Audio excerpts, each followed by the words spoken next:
নমস্কার বন্ধুরা, এম জীবনজ্যোতি চ্যানেলে সবাইকে জানাই স্বাগত। আজকের ভিডিও চুপচাপ এই ফুল রাখুন আলমারিতে, আসবে টাকার জোয়ার।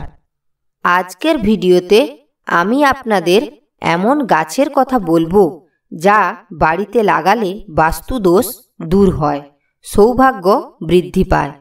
এই গাছের ফুল মা লক্ষ্মী ও ভগবান বিষ্ণুর খুবই প্রিয়। তাই এই ফুল দিয়ে মা লক্ষ্মী ও ভগবান বিষ্ণুর পুজো করলে এনারা খুবই প্রসন্ন হন এবং ওনাদের আশীর্বাদ আমাদের জীবনের উপর পড়ে থাকে। দুর্গাপুজোতেও এই ফুলের ব্যবহার করা হয়ে থাকে। চলুন জানি এই গাছ ও ফুল সম্বন্ধে। তার পূর্বে আপনাদের কাছে একান্ত অনুরোধ, যারা এখনও এই চ্যানেলটিকে সাবস্ক্রাইব করেননি তারা অনুগ্রহ করে এই চ্যানেলটিকে সাবস্ক্রাইব করুন, তারপর পাশে থাকা বেলচিহ্নটি বাজিয়ে দিন আর পেয়ে যান এই ধরনের নিত্য নতুন ভিডিও একেবারে বিনামূল্যে।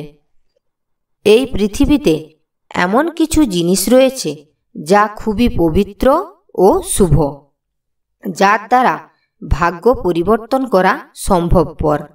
তেমনই একটি জিনিস হলো অপরাজিতা গাছ।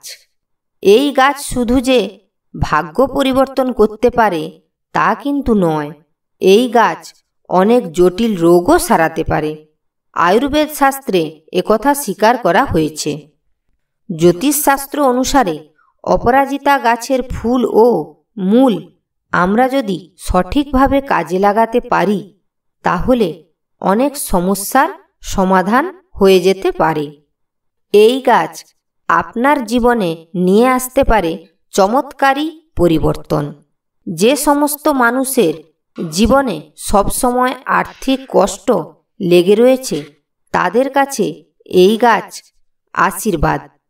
জ্যোতিষশাস্ত্র অনুসারে যে কোনো রবিবার দিন শুভ সময়ে আপনি অপরাজিতা গাছের কাছে যান, প্রণাম করুন ও আপনার আর্থিক সমস্যা দূর করার প্রার্থনা জানিয়ে ফুল তোলার অনুমতি চান। তারপর আপনি ফুল তুলুন। ফুলটি নিয়ে মা লক্ষ্মীর কাছে যান। মা লক্ষ্মীর সামনে ফুলটি রেখে মা লক্ষ্মীকে পুজো করুন, ধূপ দীপ দেখান। তারপর ওই ফুলটিকে একটি রূপোর কৌটোতে ভরে আপনি আপনার টাকা পয়সা রাখার স্থানে রেখে দিন। এই কাজটি করলে আপনি দেখবেন আপনার জীবনে খুব তাড়াতাড়ি আসবে বিরাট এক পরিবর্তন। আপনার সামনে অর্থ আসার নতুন নতুন পথ খুলে যাবে। আপনার জীবন থেকে আর্থিক সমস্যা দূর হয়ে যাবে। আপনার জীবনে আসবে সুখ, শান্তি ও সমৃদ্ধি। এই ছিল আজকের ভিডিও। সুস্থ থাকবেন, ভালো থাকবেন, এই চ্যানেলের সঙ্গে থাকবেন। ধন্যবাদ।